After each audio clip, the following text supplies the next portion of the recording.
कौमी असम्बली और सेनेट के इजलास आज दोपहर 12:30 बजे होंगे। गुज़िश्ता रोज हुकूमत और मौलाना फजल रहमान PTI और BNP के दरमियान मैराथन मुलाकातों का कोई नतीजा बरामद न हो सका। मुलाकातों और मुज़ाकरात का सिलसिला आज भी जारी रहने का इम्कान। इत्तेफाक़ राय और हुकूमत को कौमी असम्बली और सेनेट में मतलूबा नंबर हासिल होने की सूरत में पहले काबीना से आईनी तरामीम पर मंजूरी ली जाएगी।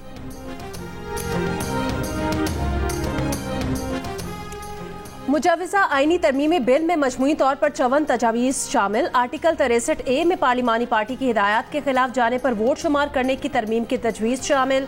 विफाकी आईनी अदालत कायम करने की तजवीज़ शामिल है। कौमी असम्बली में मुजव्वज़ा आईनी तरमीम की मज़ीद तफसीलात जियो न्यूज़ ने हासिल कर ली। ज़राए के मुताबिक जजिस की तकर्री के तरीक़ा कार में भी तरमीम की तजवीज़। विफाकी आईनी अदालत के चीफ जस्टिस के लिए नाम कौमी असम्बली की कमेटी वज़ीर आज़म को देगी। कौमी असम्बली की कमेटी 3 सीनियर तरीन जजेस में से चीफ जस्टिस का इंतखाब करेगी। जजेस की तकर्री के लिए कौमी असम्बली की कमेटी 8 अरकान पर मुश्तमिल होगी। कमेटी अरकान का इंतखाब स्पीकर कौमी असम्बली तमाम पार्लिमानी पार्टी के तनासुब से करेंगे। कमेटी चीफ जस्टिस के रिटायरमेंट से 7 रोज पहले सिफारिशात वजीर आजम को देगी। विफाकी आईनी अदालत के जज की रिटायरमेंट की उम्र 68 साल होगी। सुप्रीम कोर्ट का जज विफाकी आईनी अदालत में 3 साल के लिए जज तैनात होगा। हाई कोर्ट से सुमोटो लेने का इख्तियार वापस लेने की भी तजवीज़। हाई कोर्ट जजेस की एक हाई कोर्ट से दूसरे हाई कोर्ट में तबादले की तजवीज़ भी शामिल।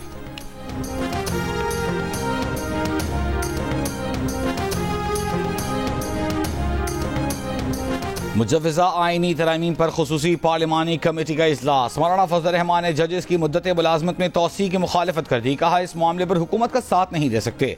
बिल पर मजीद मुशावरत की तजवीज़ भी दे दी। PTI ने मौक़िफ़ अपनाया कि जल्दबाजी में कानून साजी न की जाए।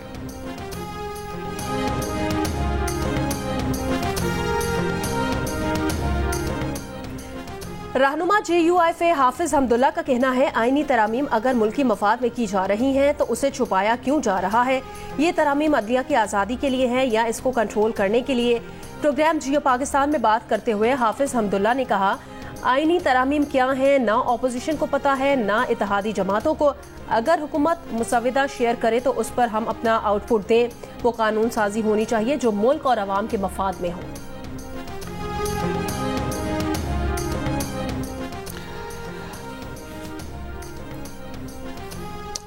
PTI के हक में वोट PTI तरामीम के हक में वोट नहीं देगी। ये तरामीम पूरे निज़ाम पर हमला है। हुकूमत पार्लियामेंट को बुलडोज करने की कोशिश कर रही है। रहनुमा PTI वलीद इकबाल की प्रोग्राम जियो पाकिस्तान में गुफ्तगू। कहा कोई भाम नहीं कि हुकूमत अपने इक़्तिदार को तूल देने के लिए तरामीम तजवीज़ कर रही है। हैरत है कि पीपल्स पार्टी तरामीम पर नून लीग के साथ खड़ी है। कहा मुजव्वज़ा आईनी तरामीम अवाम के लिए नहीं है। इससे महंगाई में कोई कमी नहीं होगी। इतवार की रात पार्लिमान की खुसूसी कमेटी कवायद ज़वाबित और निज़ाम कार का इजलास बेनतीजा खत्म। इजलास के बाद गुफ्तगू में वजीर कानून आजम नज़ीर तारड़ ने कहा कि बिलावल भुट्टो और मौलाना फजल रहमान कुछ चीज़ों पर इत्तफाक राय कर रहे हैं। इत्तफाक राय के बाद आगे का लाहे अमल तय होगा। नंबर जरूर पूरे होंगे।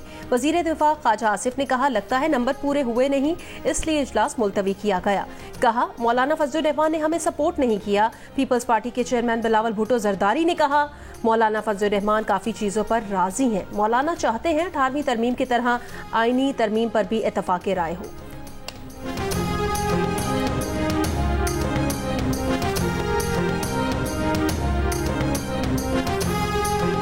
खुसूसी कमेटी के इजलास के बाद PTI चेयरमैन बैरिस्टर गौहर ने अपना मौक़िफ़ दोहरा दिया। कहा अब तक आईनी तरमीम का मुसव्वदा सामने नहीं लाया गया। पहले उन्हें आईनी तरामीम का मुसव्वदा तो दिखाया जाए।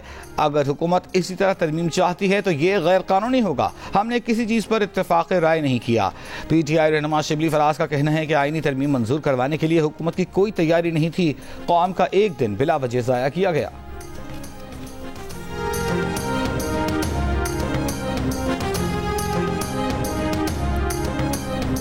इतवार को सदर मुस्लिम लीग नून नवाज शरीफ लाहौर चले गए। ज़राए के मुताबिक आईनी तरमीम पर वोटिंग की सूरत में नवाज शरीफ आज दोबारा इस्लामाबाद आएंगे।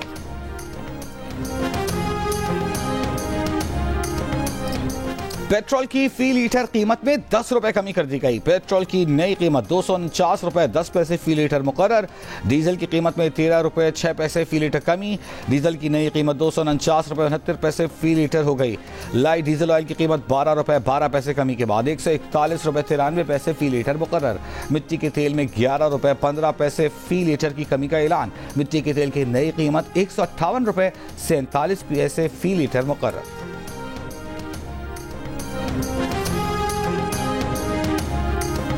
गुजरावाला में मुखालिफिन की फायरिंग से एक ही खानदान के 4 अफराद जाँ बहक। पुलिस का कहना है 4 अफराद घर में सो रहे थे, फायरिंग करके कत्ल किया गया। फरीकैन में मकान के तनाज़े पर झगड़ा चल रहा था।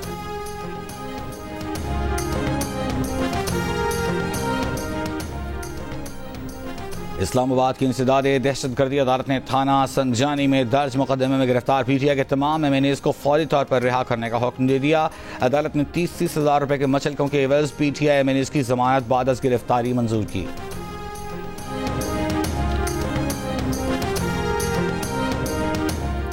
सिंध हाई कोर्ट में एनए 241 पर पीपल्स पार्टी के उम्मीदवार की कामयाबी के खिलाफ दरखास्त की समाअत। इलेक्शन ट्राइब्यूनल ने मिर्जा इख्तियार बेग के एतराज़ात मुस्तरद कर दिए। खुर्रम शेर जमान की इलेक्शन पिटीशन काबिले समाअत करार दे दी। इलेक्शन ट्राइब्यूनल ने कहा खुर्रम शेर जमान के इल्जामात से मुतालिक तफसीली दलाइल की जरूरत है। खुर्रम शेर जमान ने एनए 241 से पीपल्स पार्टी के उम्मीदवार मिर्जा इख्तियार बेग की कामयाबी को चैलेंज कर रखा है।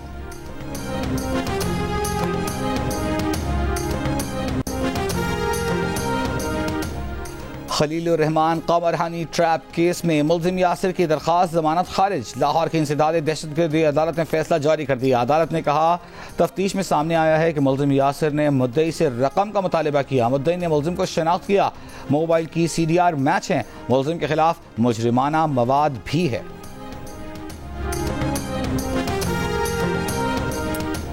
वजीर बल्दियात बलोचिस्तान सरफराज शाकर डोम की इंतकाल कर गए। फैमिली जराये के मुताबिक सरफराज डोम की फेफड़े और गुर्दे के आर्जे में मुब्तला थे। वो 10 रोज से कराची के निजी अस्पताल में जेरे इलाज थे।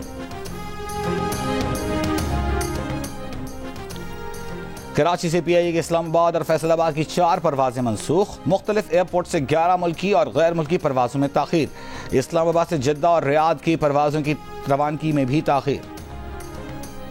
कायम मकाम अमरीकी under secretary of state John base Pakistan और तुर्की का दौरा करेंगे। तर्जुमान अमरीकी महकमे खारजा के मुताबिक जॉन बेस 14 से 18 सितंबर के दौरान ये दौरा करेंगे। वो सीनियर पाकिस्तानी हुक्काम से खित्ते के सिक्योरिटी चैलेंजेस और 2 तरफा उमूर पर बात करेंगे।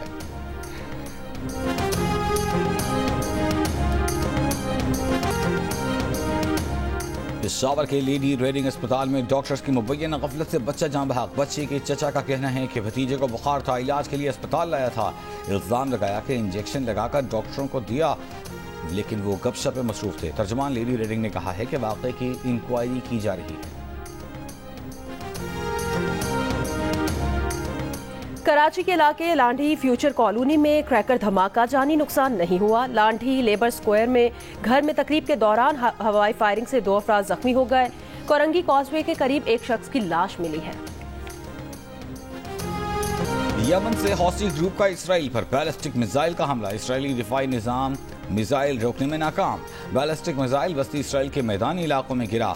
तर्जुमान हौसी ग्रुप के मुताबिक हाइपरसोनिक बैलिस्टिक मिसाइल ने 11.5 मिनट में 1270 मील दूर इसराइल को निशाना बनाया। इसराइली वज़ीर आज़म नेतन्याहू की हौसी ग्रुप को भारी नुकसान उठाने की धमकी। इसराइली फौज की गजा में बमबारी, मज़ीद 30 फलस्तीनी शहीद।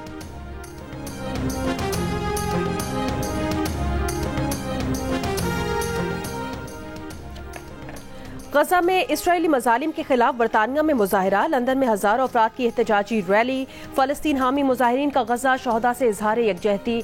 ट्रफेलगर स्क्वायर पर इलामती लाशों के थैले रखकर हुकूमत से इसराइल को हथियारों की फराहमी रोकने का मुतालबा। नेदरलैंड्स में भी सैकड़ों अफराद की रैली। गजा में फौरी जंगबंदी का मुतालबा।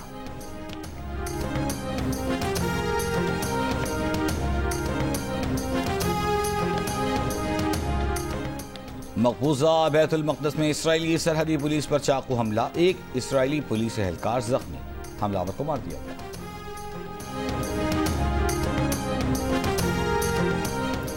चैंपियंस वर्ल्ड कप के चौथे दिन मार्कोस ने स्टैलियंस को 126 रन से मात दे दी। मार्कोस की टीम पहले बैटिंग में 231 रन बनाकर आउट हो गई।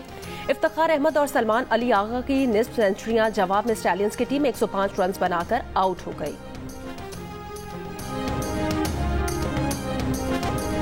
लंदन में जियो टीवी के ताउन से रंगारंग 7 एशियन फेस्टिवल का इनेकाद, मुकर्रिरीन का बाहमी तनाज़ात के हल के लिए मुकालमे की ज़रूरत पर जोर।